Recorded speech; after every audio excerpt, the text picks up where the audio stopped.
Most of us enter our 40s believing we are still walking the same road we've always walked. The same ambitions, the same ideals, the same rules of life. But Carl Jung believed that this assumption lies at the heart of midlife neurosis. He wrote, "Thoroughly unprepared, we take the step into the afternoon of life. Worse still, we take this step with the false assumption that our truths and ideals will serve us as hitherto. Something changes after 40, something fundamental. The outer world, once so full of promise, begins to lose its spell. Old ambitions feel dull. The striving that once energized us begins to exhaust us. The persona, the mask we built to survive the world, starts to crack." Jung believed that this shift is not a crisis, but a call to awaken a deeper, more authentic life, today. We explore what Carl Jung believed truly happens after age 40, how life changes, and how we can navigate these changes with wisdom, courage, and meaning. Jung saw the first half of life as a time of outward expansion. The morning of life, as he called it, demands that we establish ourselves in the world. We work, we struggle, we achieve, we build a family, a career, a reputation. We chase possibilities that lie outside of us. And for these tasks, Jung said, the personality must be oriented mainly outward towards society, relationships, opportunities, power, and growth. He wrote, "The child begins its life within the narrow circle of the family. With maturation, it widens the scope of personal power and possessions. In youth and early adulthood, this outward journey is not optional. It is necessary. To refuse it is to fall behind." But the great mistake Jung reaped across cultures and generations is believing this morning program of life can continue indefinitely at some point.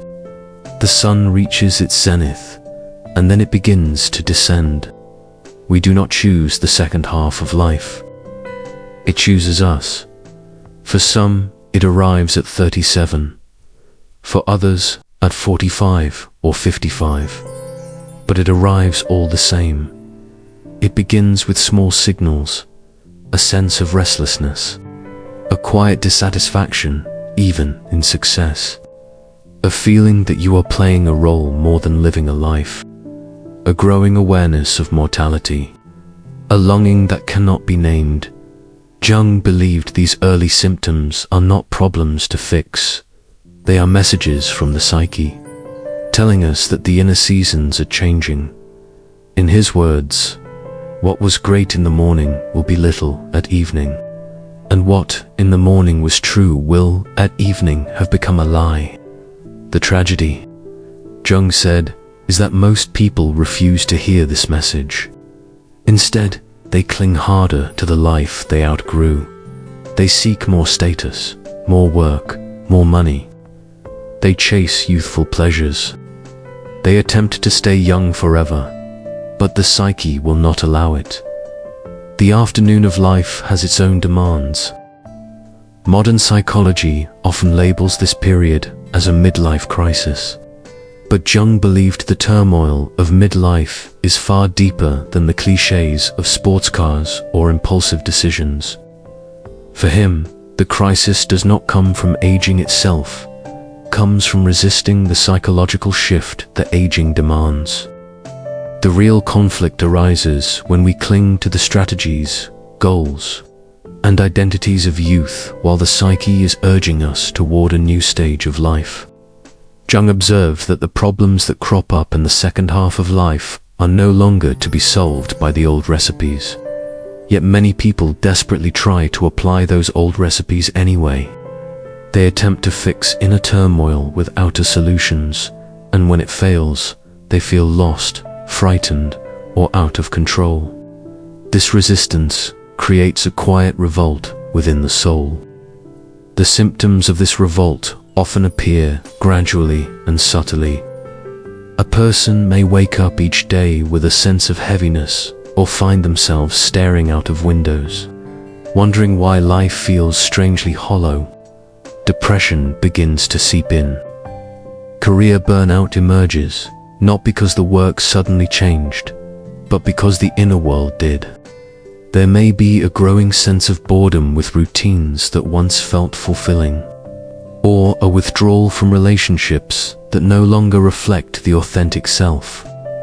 For others, the crisis manifests as impulsive desires, a frantic longing to reclaim youth, or a restless search for meaning that seems increasingly urgent. Spiritual confusion becomes common, as if the compass of life has quietly shifted direction without warning.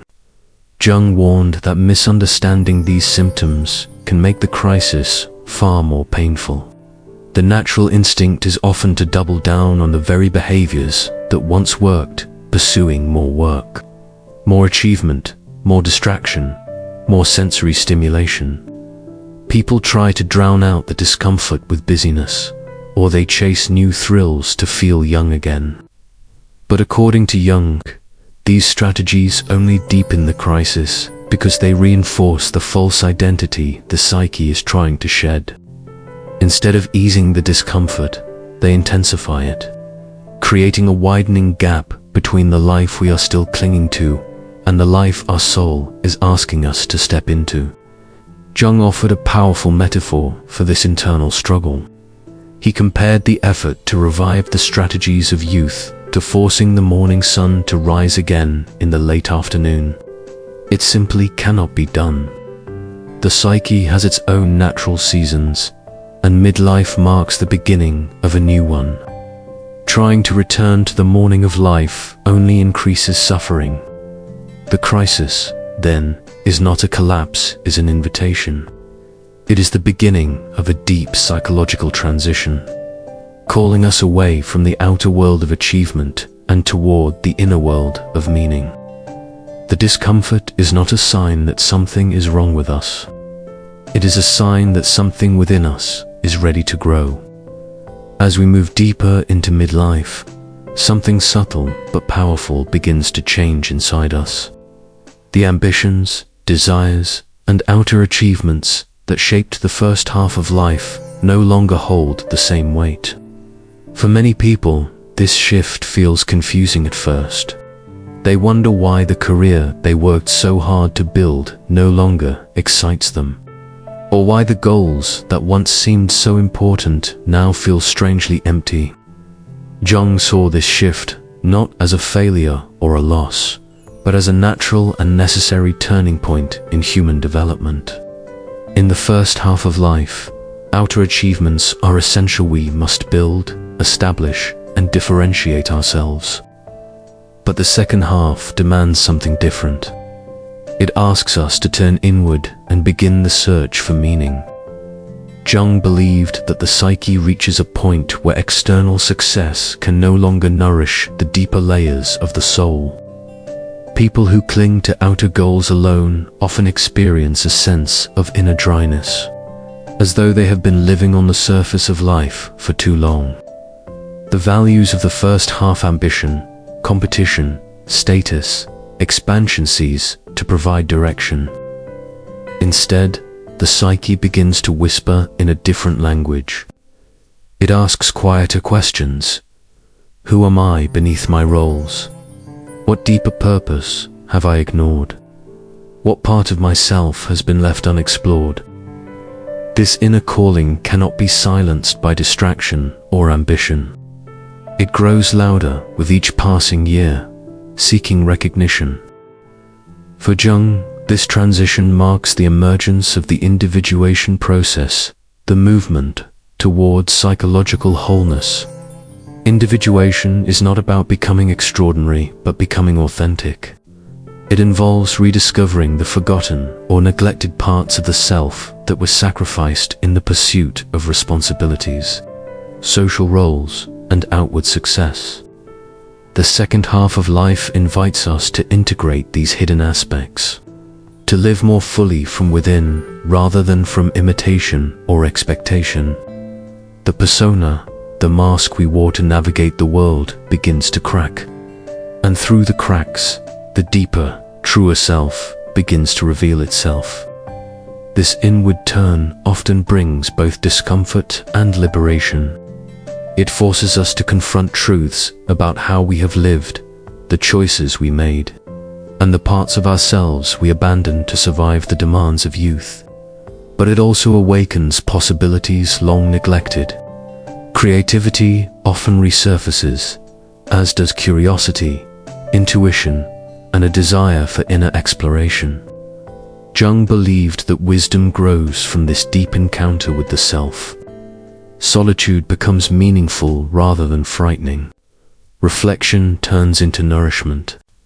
Reading, journaling, philosophical inquiry, and attentive self-observation become ways of discovering who we truly are beneath the noise. The pursuit of meaning, unlike the pursuit of success, does not exhaust the soul, it enriches it. It draws us into a life that feels aligned and purposeful. Jung encouraged people in midlife to explore this inner terrain with the same dedication they once applied to their careers and ambitions. He believed that meaning is not found by accident, but cultivated through openness, honesty, and a willingness to face the mysteries within. This shift from outer striving to inner discovery is not a collapse of identity, but its unfolding. It marks the beginning of a more profound journey, one that leads not outward into the world, but inward into the depths of who we are. One of the most significant changes that Jung believed occurs after 40 is the slow unraveling of the persona, the psychological mask we present to the world. In the first half of life, the persona is not only useful but necessary. It helps us function socially, establish careers, form relationships, and meet society's expectations. It becomes the polished image we maintain, the competent professional, the reliable parent, the agreeable friend, the responsible citizen. But as the decades pass, a quiet tension begins to grow between the persona and the deeper self beneath it. By midlife, the persona often becomes too tight, too restrictive, too false. People begin to sense that the identity they have worked so hard to construct no longer reflects who they are becoming. Jung frequently noted that many adults reach their 40s or 50s only to realize that much of their life was shaped by obligations, external pressures, and values that were never truly their own. This recognition can feel disorienting, even painful. Yet Jung insisted that this discomfort is not a sign of collapse, is a sign of awakening. The psyche is asking us to stop living behind the mask and start living from the authentic self. The breaking of the persona often begins quietly. A sense of inner fatigue grows. The roles we play begin to feel hollow. We may find ourselves unable to tolerate small talk, superficial friendships, or work that no longer speaks to us. Long-held ambitions suddenly lose their meaning. Some people describe it as feeling empty, but Jung would say the emptiness is not a void, it is space clearing for something new. The soul is preparing a place for truths that have been waiting decades to be acknowledged. Yet this process is rarely smooth.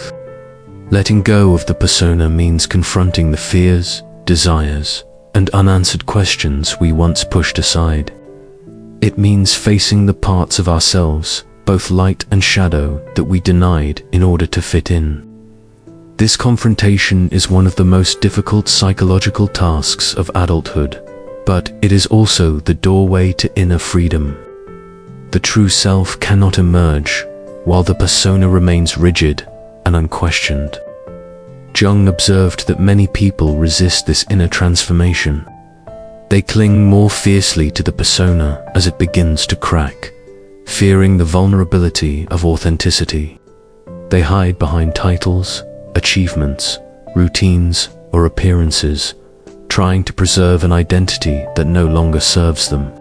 But this resistance only intensifies psychological suffering. Depression deepens. Anxiety rises. Life begins to feel like an endless performance. The cost of keeping the mask intact becomes too high. And then, something remarkable happens.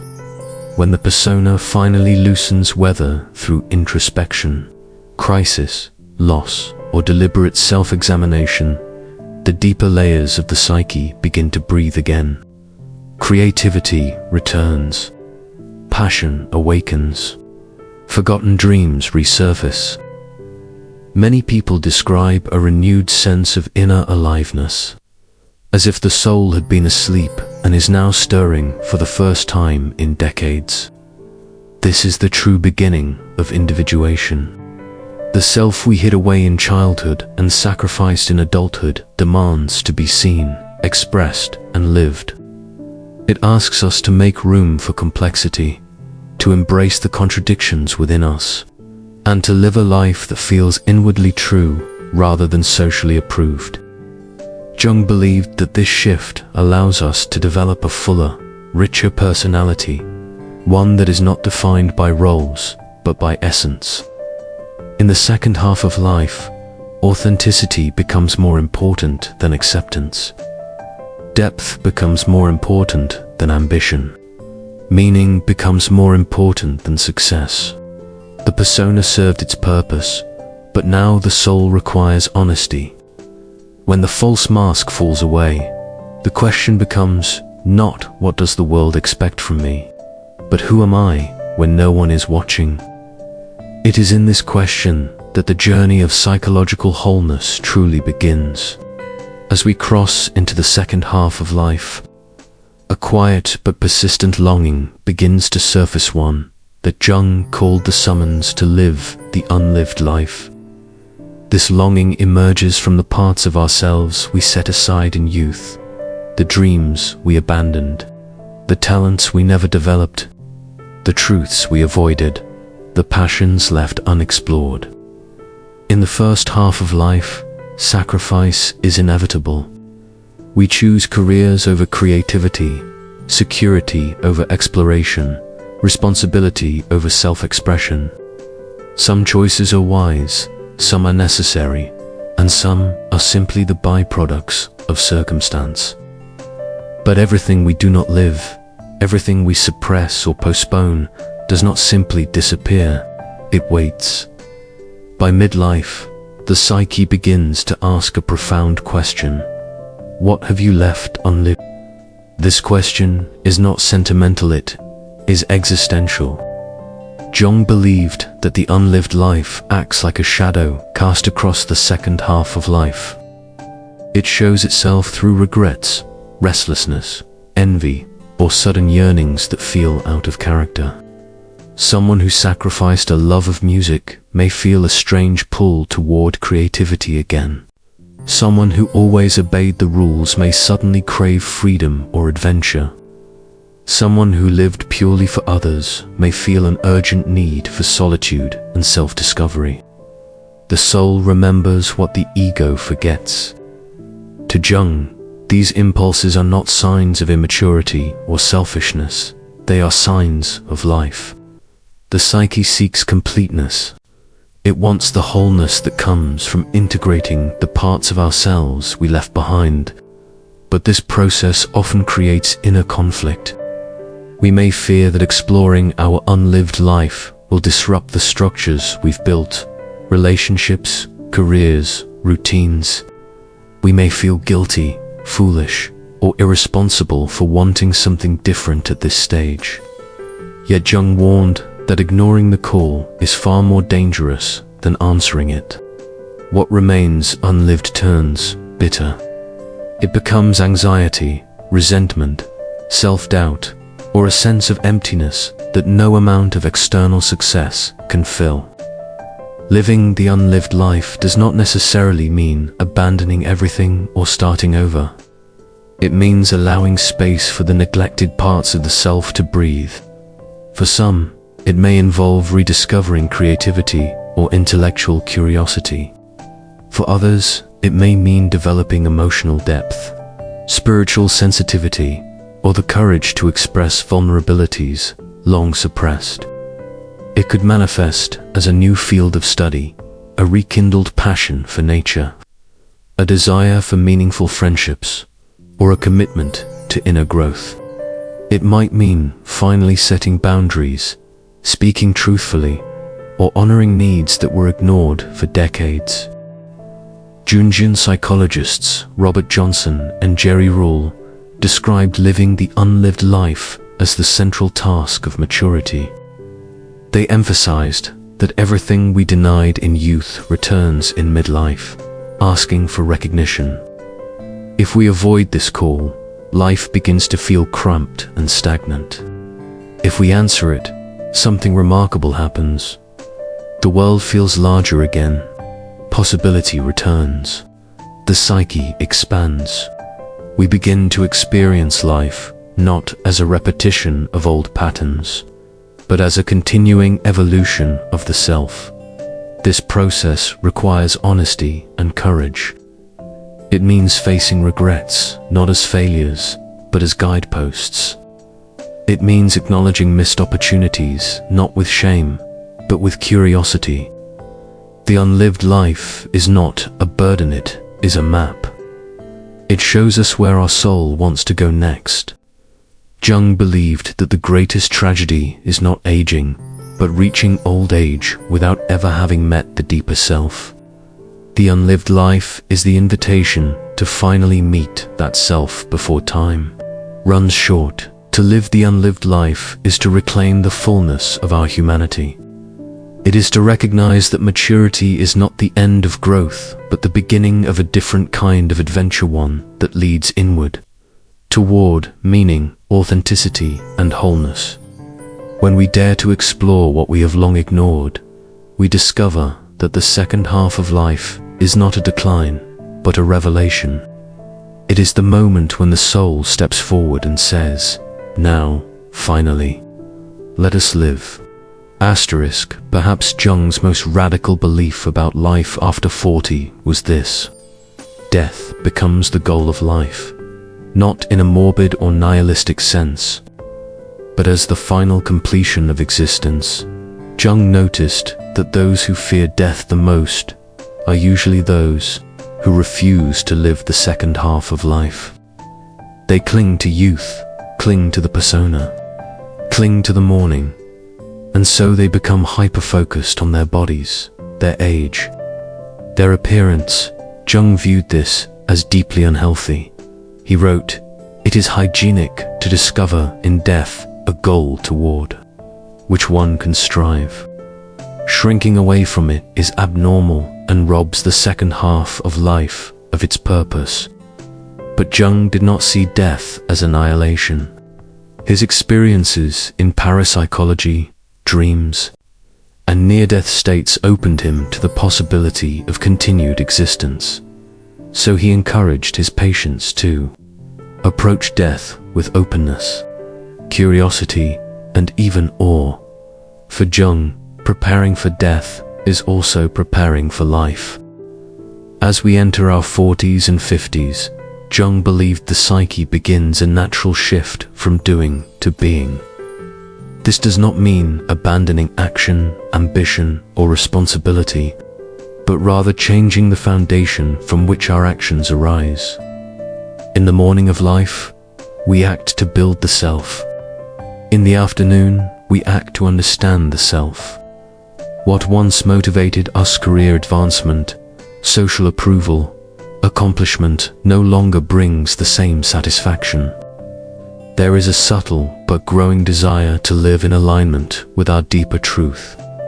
The frantic striving of youth gives way to a quieter questioning. Who am I now? What truly matters? What remains unlived?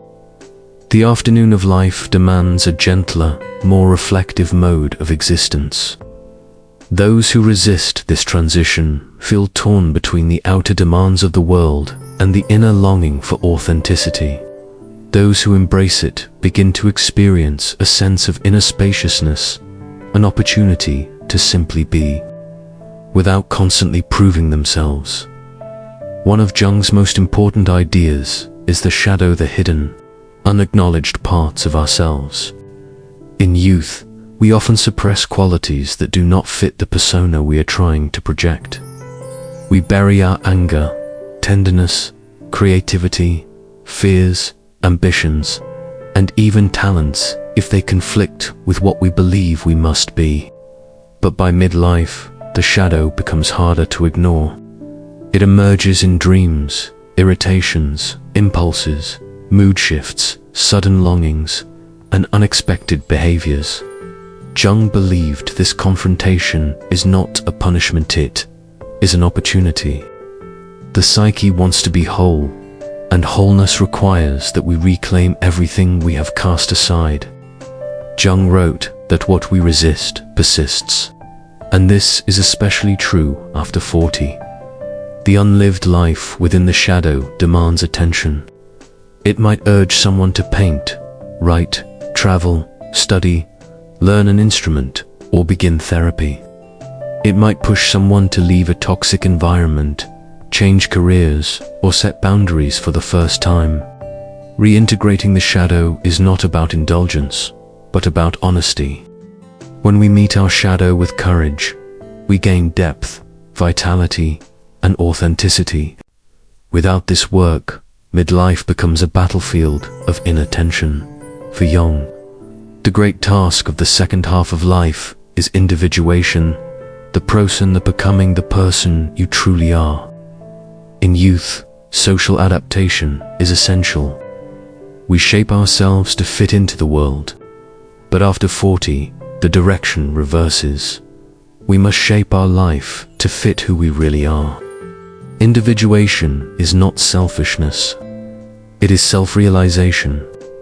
It is learning to live in harmony with one's inner nature rather than the expectations of society. Jung believed that individuation brings a new sense of meaning, one that is not dependent on external validation. It involves listening to dreams, exploring imagination, engaging with creativity, becoming aware of archetypes, and following the quiet signals of intuition. The goal is not perfection, but wholeness. Individuation allows the fragmented parts of the personality to come together in a coherent, authentic expression. In this integration, a person finds not only meaning, but a deep sense of inner peace. Jung wrote that the privilege of a lifetime is to become who you truly are. That privilege is rarely claimed in youth. It calls to us most insistently at midlife. One of the unexpected gifts of life after 40 is the reawakening of the inner child, not the childish ego, but the pure, creative, intuitive essence that existed before we built our persona. Jung associated this with the archetype of the divine child, symbolizing renewal, imagination, and potential. Many adults experience this as a sudden desire to reconnect with forgotten passions: art, nature, music, writing, exploration, play. They might feel drawn to hobbies or interests they abandoned long ago. They may crave simplicity, joy, or wonder. This is not regression, it is return. The psyche invites us to reconnect with the parts of ourselves we sacrificed for survival in the outer world. In this stage, many rediscover creativity that had been dormant for decades. Others find themselves more empathetic, sensitive, or spiritually attuned. The inner child guides the second half of life, not by impulsive desire, but by pointing toward what is genuine, life-giving, and true. Listening to this childlike voice restores vitality and reawakens forgotten capacities of the soul. Jung observed major shifts in how people approach relationships in midlife. In the first half of life, relationships often serve practical and social purposes: partnerships, family building, stability, shared goals. But after 40, the focus often moves toward emotional truth and psychological depth. we begin to crave relationships that allow authenticity rather than performance. Some marriages deepen during this transition, becoming more honest, intimate, and supportive. Others collapse under the weight of years of unspoken dissatisfaction. Jung believed that midlife offers the opportunity to create relationships based on wholeness rather than dependency.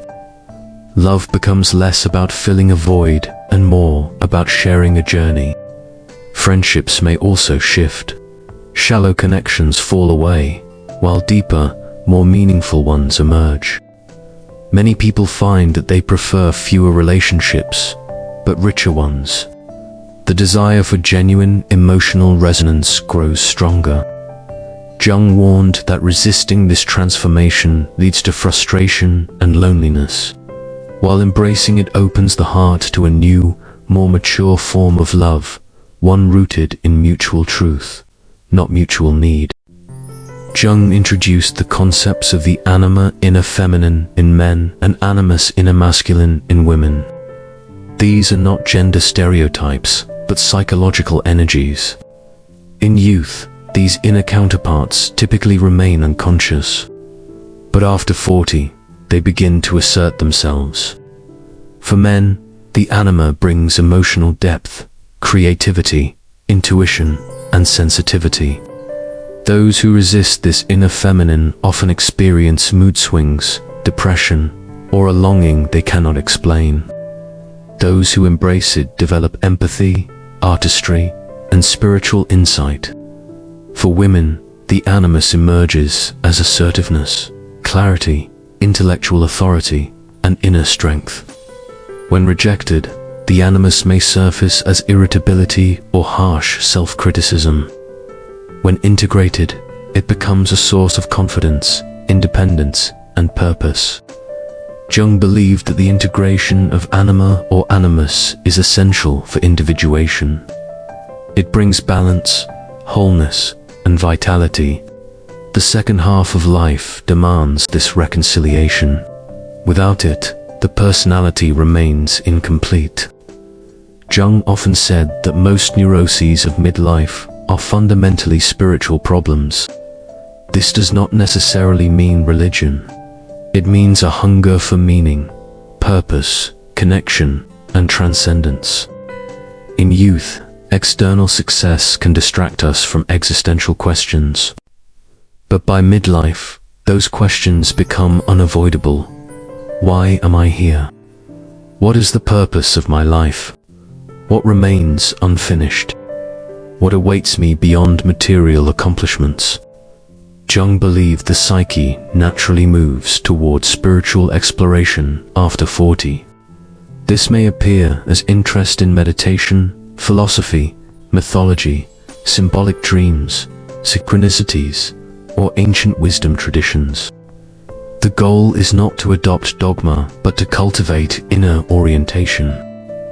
Jung argued that without some form of spiritual depth, the second half of life collapses into despair. Spirituality, in his view, is not a luxury, but a psychological necessity. It anchors the soul as the outward structures of life begin to shift. It guides us toward acceptance, meaning, and ultimately, inner peace.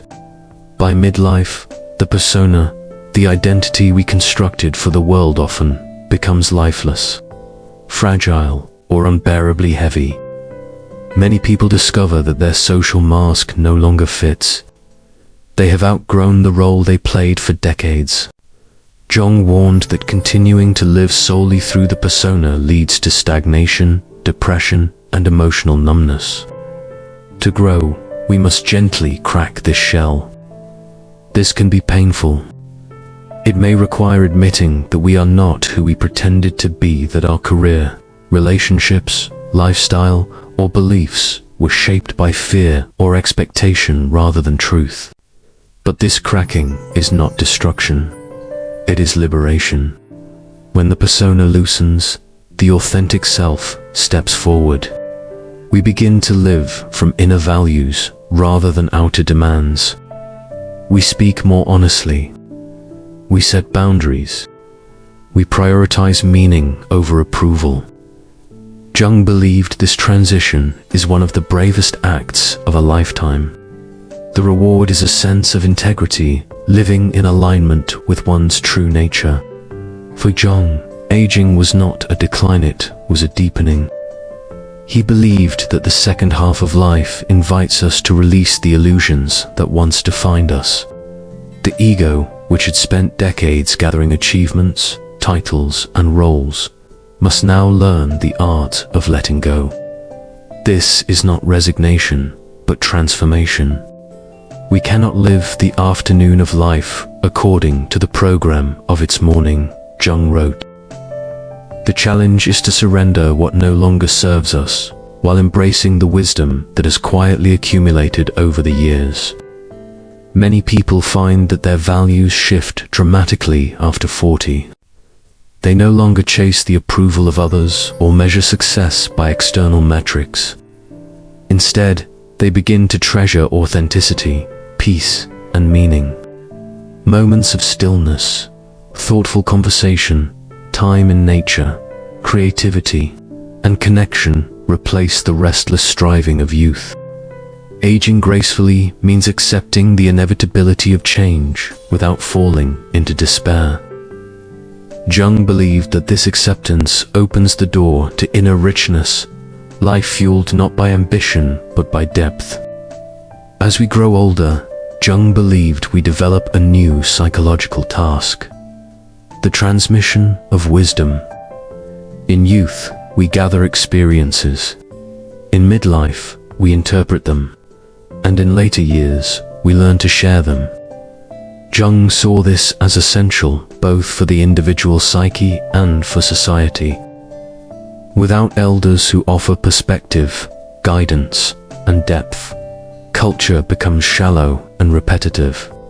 But this wisdom is not about giving advice or lecturing others. It is about embodying authenticity. People are inspired not by what we say, but by how we live. Jung encouraged individuals in the second half of life to become mentors, storytellers, guides, and stabilizing forces for others. This does not require grand gestures. Even small acts, listening deeply, showing compassion, modeling integrity, have profound impact. Legacy is not what we leave behind when we die, but what we cultivate while we live. A person who has integrated their shadow, embraced their inner truth, and lived in alignment with their soul becomes a living source of light for others. Jung considered this the ultimate gift of age. Jung approached the subject of death with both psychological insight and spiritual curiosity. He believed that just as birth is a transition into life, death is a transition into another form of existence, whether symbolic or literal. He did not claim to know what awaits beyond life, but he felt strongly that the psyche naturally prepares for this passage. Jung observed that many people, especially after 50 or 60, begin to think more symbolically. They are drawn to questions of meaning, legacy, ancestry, and transcendence. This is not morbid. It is evolutionary. The psyche needs to integrate the concept of impermanence. Jung viewed death not as an enemy but as a teacher, force that encourages us to live more authentically. When we deny death, we cling to the illusions of the ego. When we accept it, we discover a deeper dimension of peace. Jung wrote, "The goal of life is the development of the soul." From this perspective, death is not the end of the journey, but its culmination, the moment when the soul completes its earthly task and continues its mysterious unfolding. Jung never offered rigid instructions for navigating midlife, but his writings reveal a clear psychological map. The first step is listening to dreams, emotions, tensions, synchronicities, and intuition. The psyche speaks in subtle language, and midlife is when these messages become louder. The second step is honesty, confronting the shadow and acknowledging what has remained unlived. This requires courage, but it also frees enormous psychological energy. The third step is integration, bringing together the fragmented parts of the self-persona, shadow, anima or animus, and the inner child. The final step is realignment, reshaping life around authenticity rather than expectation. This may involve changes in relationships, career, priorities, or beliefs. Jung emphasized that transformation is not a single moment, but a lifelong process. It unfolds through self-reflection, meaningful conversations, inner work, creativity, and sometimes professional guidance. The reward is not perfection, but wholeness, a life that reflects the truth of who we are. Jung believed that midlife offers the possibility of a second birth, a psychological and spiritual awakening that is just as significant as physical birth. He observed that many people discover a profound sense of renewal in their 40s, 50s, and 60s. It may come gradually or suddenly, through crisis or inspiration. This second birth is the emergence of the true self, freed from the constraints of persona and guided by inner wisdom. People describe feeling more grounded, more intuitive, more compassionate, and more aligned. They no longer seek to fit into the world. Instead, they shape their life around their values. Creativity flourishes. Relationships deepen. The fear of judgment begins to fade. Life becomes less about what we can gain and more about what we can express. Jung believed that this second birth is the psychological purpose of adulthood. Youth is preparation. Midlife is transformation. For anyone entering or navigating life after 40, Jung's message is one of profound hope. The changes, challenges, and inner turbulence of midlife are not signs of failure. They are signs of evolution. The psyche is asking you to grow, not collapse. To awaken, not retreat. To live more truthfully, not more cautiously. Jung's ideas remind us that it is never too late to change direction, rediscover passion, heal old wounds, or begin again. In fact, midlife is often the best moment for these transformations. You have the experience of youth and the wisdom of age. You have survived enough to be strong and learned enough to be compassionate. The second half of life is not a downward slope, but an ascent into deeper meaning. We meet ourselves time and again in 1,000 disguises, Jung wrote. And midlife is the moment when those disguises finally fall away. Carl Jung saw life after 40 not as decline, but as the beginning of true psychological maturity. It is when the soul finally steps forward, asking to be heard. It is when we stop chasing illusions and start seeking truth. It is when we begin to shape our life from the inside out. The midlife transition is not a crisis, it is a calling. A calling to self-realization, authenticity, inner peace, creativity, and spiritual depth. If the first half of life is about building the world outside us, the second half is about discovering the world within. Every challenge becomes an invitation. Every uncertainty becomes a doorway. Every loss becomes a teacher. And every moment becomes an opportunity to grow into the fullness of who we are. Your life after 40 is not the end of possibility. It's the flowering of your deepest potential.